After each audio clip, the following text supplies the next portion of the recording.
the toy industry. We'll talk about that and more interesting, fun Emperor Palpatine shuttle facts while I sketch this little dude. So let's just turn the page and get started.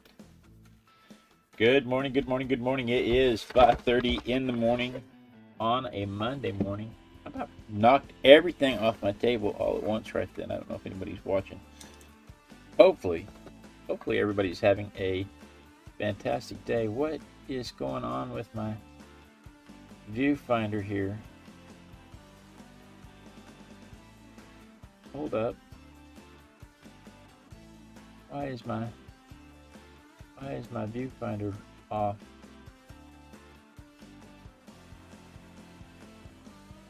Something has happened.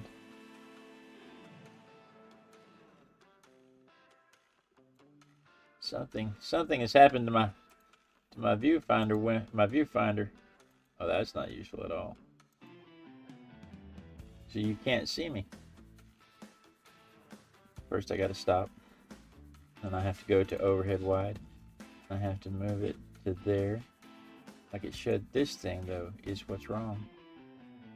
And then vertical image.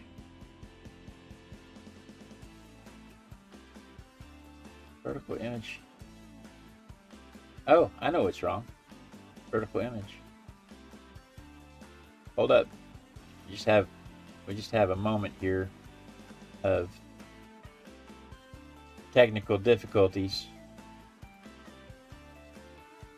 Now let's try that again. Well, that's better than it was.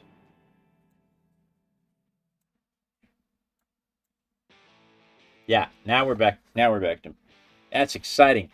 Riveting entertainment, especially if you're watching on the vertical when you can't see anything of what's going on. The screen's not changing or anything.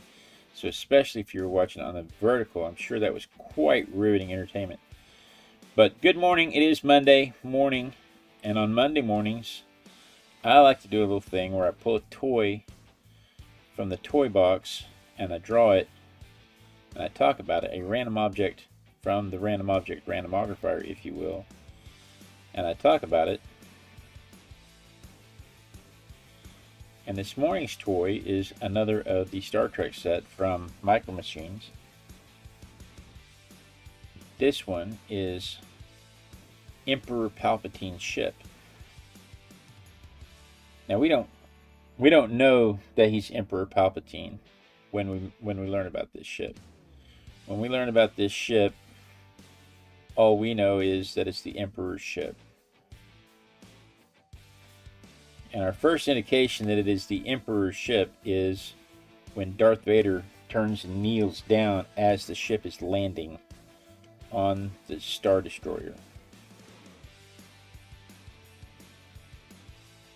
Because that tells us that somebody very important is on the ship, and Vader would only kneel down to one other person in the galaxy. So we know that it is somebody imposing.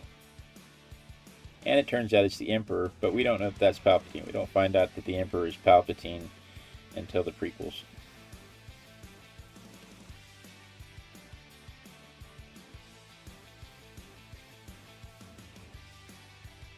And if you haven't seen the prequels, I've probably just spoiled all that for you, and I would feel bad, but if you haven't seen the prequels by now, you're probably not going to.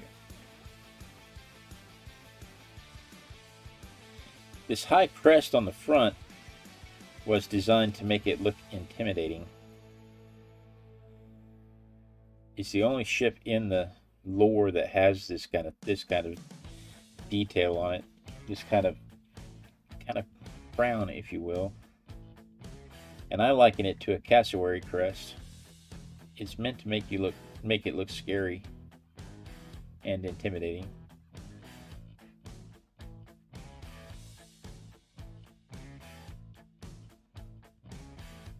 Emma wants to know if we've warmed up here. It is nice and toasty today. I'm considering riding the motorcycle this morning for the first time in a couple of weeks now, because I mean it's been pretty chilly in the mornings. and I haven't been able to. I don't have the gear for riding in the cold weather like I used to have, or at least I don't have the opportunity to.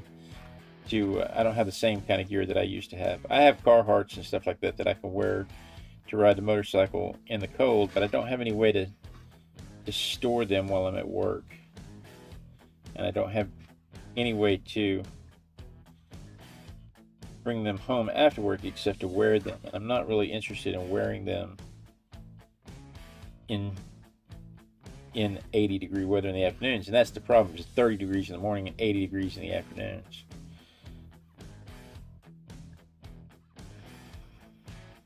You could strap them on this back seat like a person. I could do that, and I have considered doing that, but Get you a little double bag and just buckle it on. that's just more stuff that I have to carry, though. I have to carry that into the building when I go into the building, and then I have to have a place to stow it while I'm at work.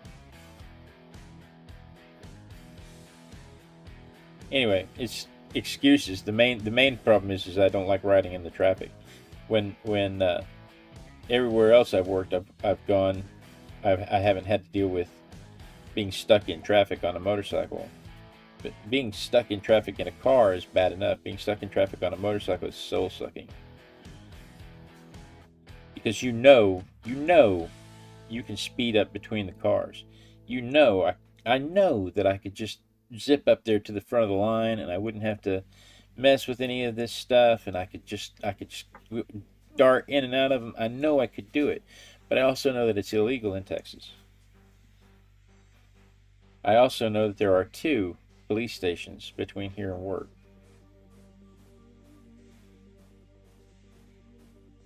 And I also know that I encounter quite a few deputy sheriffs on my way to work every morning.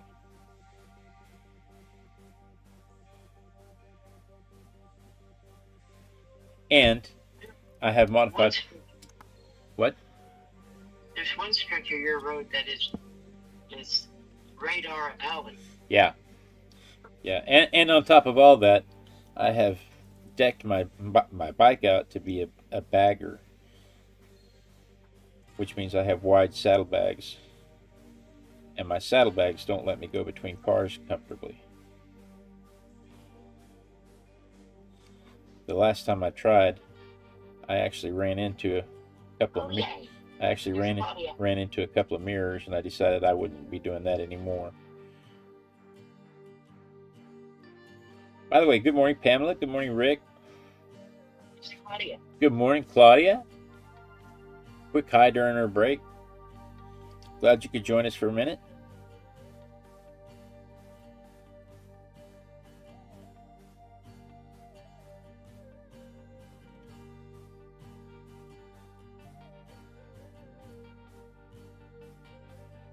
But Emperor Palpatine is a character we don't really learn much about him until he's mentioned in A New Hope when Leia is being attacked in the opening scene by Vader, who is looking for plans for the Death Star that were stolen.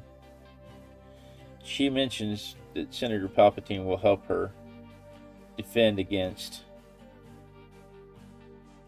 his atrocities, not knowing, of course, that Senator Palpatine is the Emperor who is responsible for all of the evil that is going on in their universe.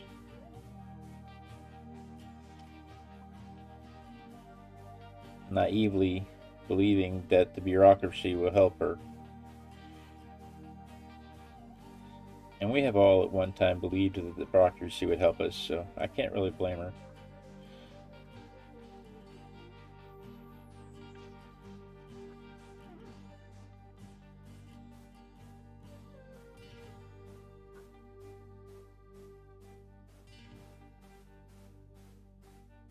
You know,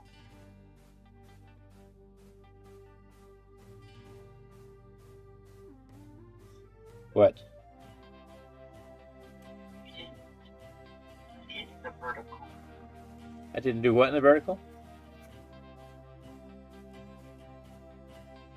What's wrong with the vertical? Nothing. Nothing is fine. Okay.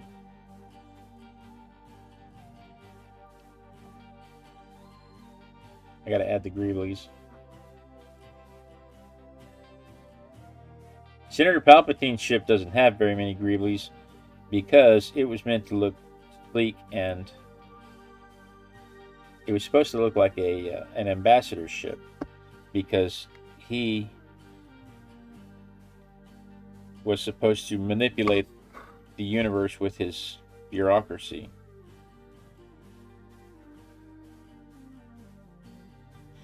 And he wanted to present himself as an ambassador. But his ship is fully armored and weaponized. He's got guns. He's got armor. He has a shield. And he has a hyperdrive.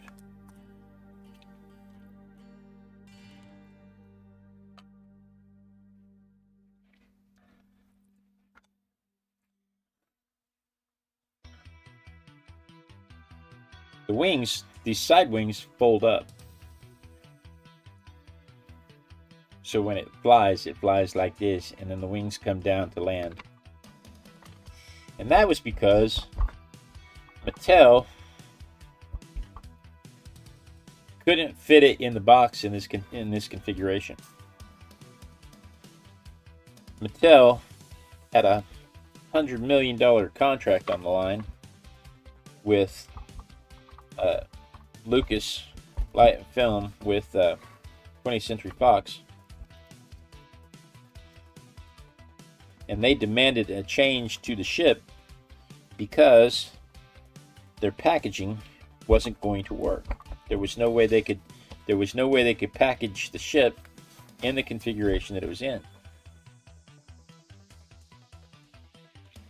Not with the technology they had in the 70s, 80s. And so they went back to the drawing board and they made the wings fold up so that the wings would be in like this position when it was flying, and then fold out to this position when it was landing. And that was specifically because I think I'm going to go ahead and draw that lump of clay in there because this is a toy. I had to use a little bit of kneaded eraser to make it stand up. I'm just going to start doing that with all of the birds and stuff so that when I have like that brown-faced bat, I would have liked to have shown off its face. But I could not because there was no way to make it stand up. I have a question about the drawing. Okay. What you're seeing, does it have the other side wing down? Yes. Or is that the side wing that is propped up? Both of my wings are down, and the top wing is up. I'm seeing it from a little bit of a different angle and above. You guys are looking at it a little different than I am. Because where I see it, you have a one side wing down and then one up in the middle. No, there's vertical. There's a vertical wing, and then there's the two side wings. There are three wings. Right. Yeah, I can only see one side wing. Exactly. That's just the way it's turned in the image on the. Okay, just wanted to be sure.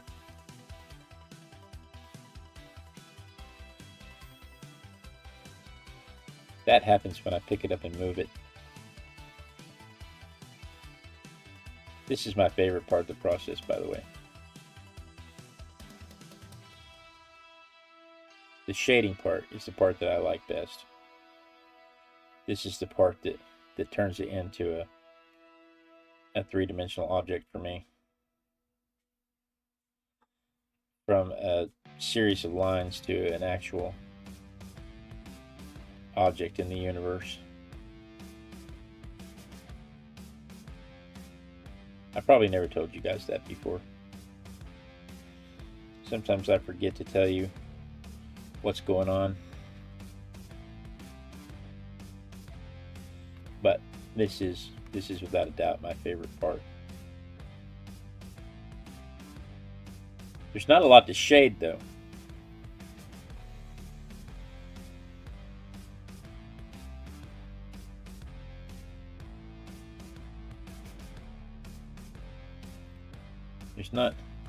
There's not a lot to shade on the actual piece of equipment.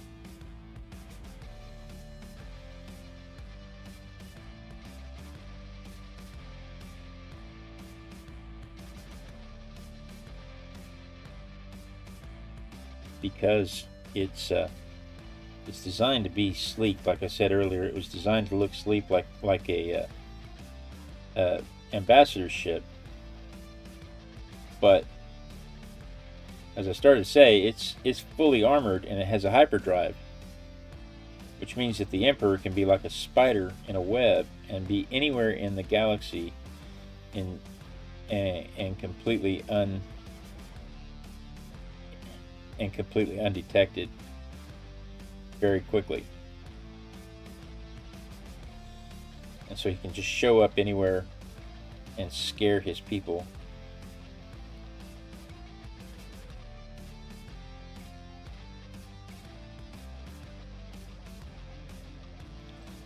So they never know when he's going to show up, because he has the ability to travel at light speed, beyond light speed, which is what the hyperdrive does in the Star Wars universe.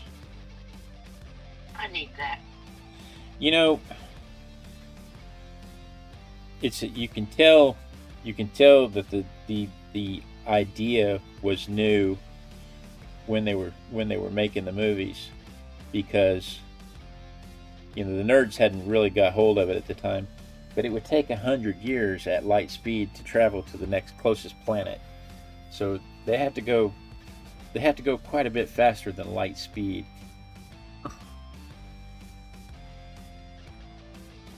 Let me dry this real quick so that it doesn't bleed into the next layer.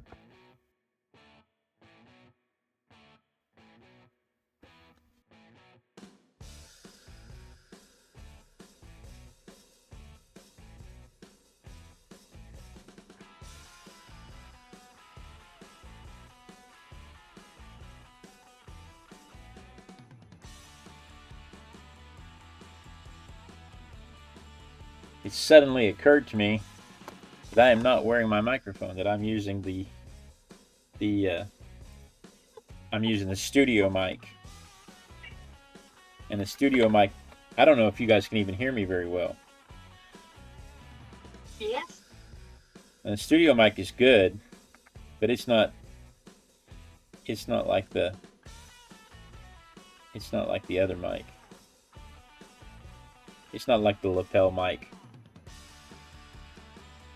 But it did just suddenly occur to me that I am not wearing the good mic. So, isn't that an item on the checklist that you just made? You know what, Mother? I don't criticize your every move. Oh no, but you love me. I do love you. I love you very, very much. I might push it sometimes, but Nah, you don't bother me. No, I put it on the charger last night to make sure it was charged up for today. And well, it'll be charged for tomorrow. Yeah, it'll be nice and charged up for tomorrow. That's right.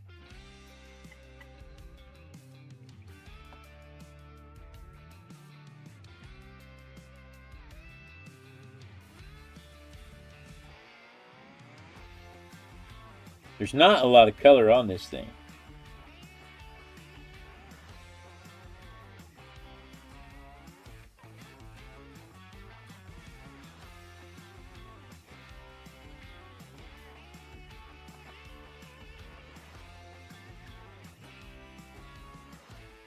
Not a lot of color on this thing. So I'm going to add, one of the reasons I wanted to add this kneaded eraser down here is it gives me a chance to add a little bit of vermilion.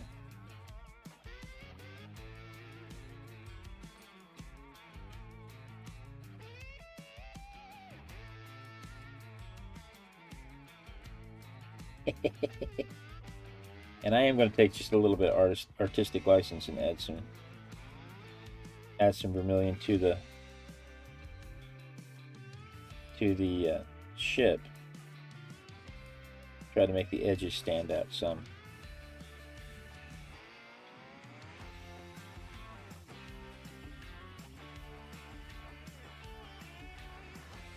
Like so. Because there's not any on this ship, but I think there might have been on Vader's ship. Vader also used this kind of ship later on. In the first movie, we only ever see Vader in a TIE fighter. But later on, when Vader is obviously... When the Emperor becomes more of a prominent character in the movies, and Vader is obviously serving the Emperor, we see him using the Emperor's shuttle or a similar shuttle.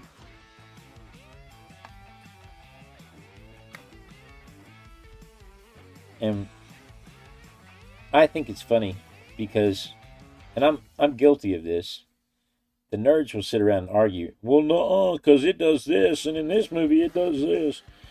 And I'm guilty of that because I'm one of the nerds that do that. Got Billy Bob Joe on vertical. Hey, Billy Bob Joe.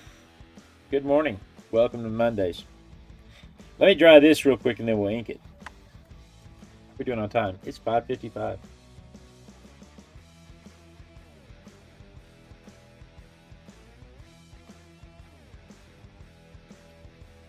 What's it?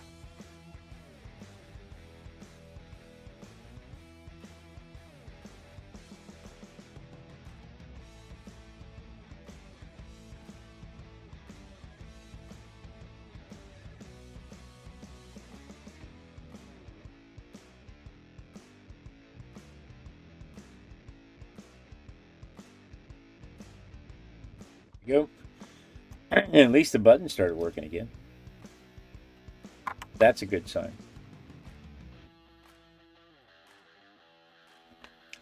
They wanted to make sure that when they designed this thing, they wanted it to have clean, smooth lines. The interior of it is stark and sleek, and a very sharp contrast to the homey inside of the Millennium Falcon.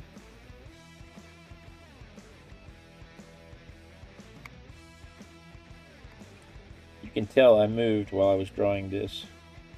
I can tell I moved while I was drawing this.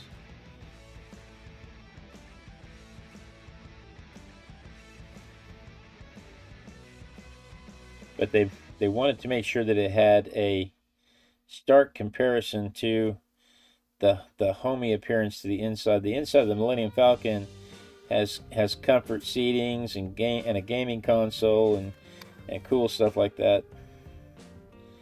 Dusty areas. But the inside of this ship is, when they show it, it's clean white lines with sharp edges.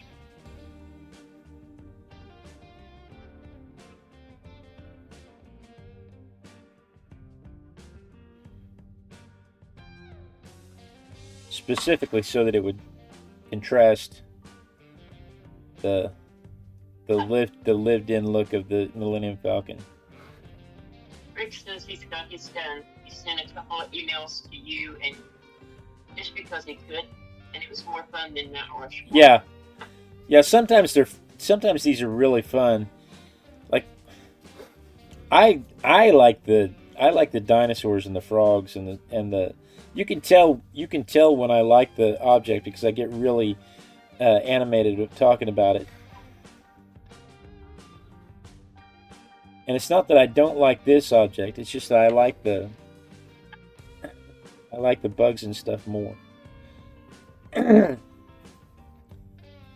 there's a landfill close to Liberal, Kansas, that's visible from the highway, and they call it Mount Trashmore. Mount Trashmore. He's alluding to the fact that we did Mount Rushmore. Was that yesterday?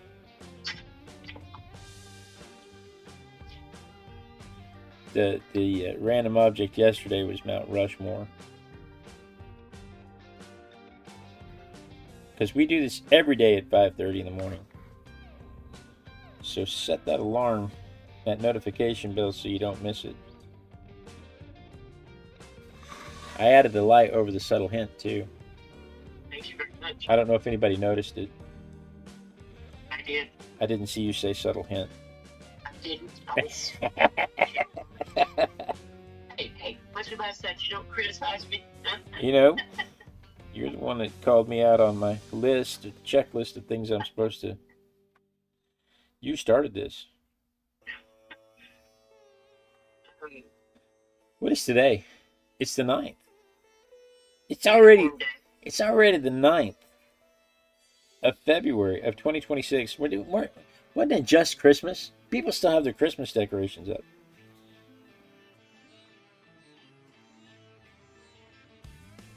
Yeah, it's uniform day. My son's going to come down here in a minute looking for a ride to school.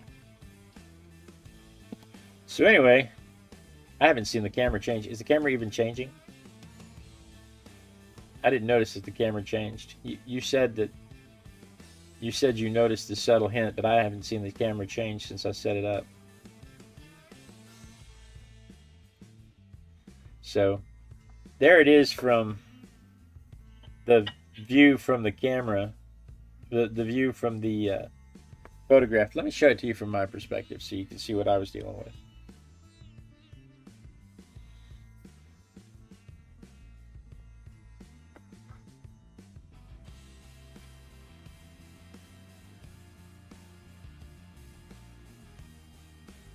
From my perspective,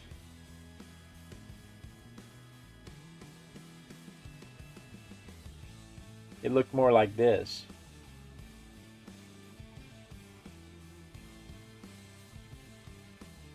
So that's what I did today. Tomorrow, what do we have tomorrow? Tomorrow's Tuesday. What could it be? What could it be? We may have some of these not in eggs because the new set that I have, some of the new sets that I have don't fit in eggs. So I'll have to switch the camera sooner. Oh. Oh. It's a kangaroo with a joey in her pouch. Look at that. We're going to talk about tomorrow. We'll talk about kangaroos boxing. We'll talk about how they can have 3 offspring at different stages in their life at one time. They can have an embryo in utero, and they can have a joey in the pouch, and they can have a juvenile trouncing around. We'll talk about that and a whole lot of all at the same time. We'll talk about that and many more fun kangaroo facts while I sketch this little bloke tomorrow morning. I guess it's not a bloke because she's got a joey, so I don't know what they call. I don't know what they call females. But we'll draw this tomorrow morning at 5:30 a.m. Texas time, so be sure and set your notifications so you don't miss that. But guys, thank you so much for joining me. I do look forward to this every day when I get to art with my besties. It is my favorite part of the day. I literally run down the stairs to come be here with you guys. Rick, Pamela, Claudia, I'm glad you got to stop by on your break. Billy Bob, Joel, thanks for joining me on the vertical side. We look forward to seeing you guys tomorrow. Same Artistic Biker time, same Artistic Biker channel. And then we dance. We dance until somebody says they see me dancing, because that lets me know that the lag has caught up with the stream and I won't be cut off mid-sentence. Nobody will miss anything exciting. It gives you a chance to ask any questions if you have any questions. But the most important thing, and it gives you a chance to click the clicky thingies. This way if you're on the horizontal, or this way if you're on the vertical. And the most important thing is that it means I won't be cut off mid-sentence, because being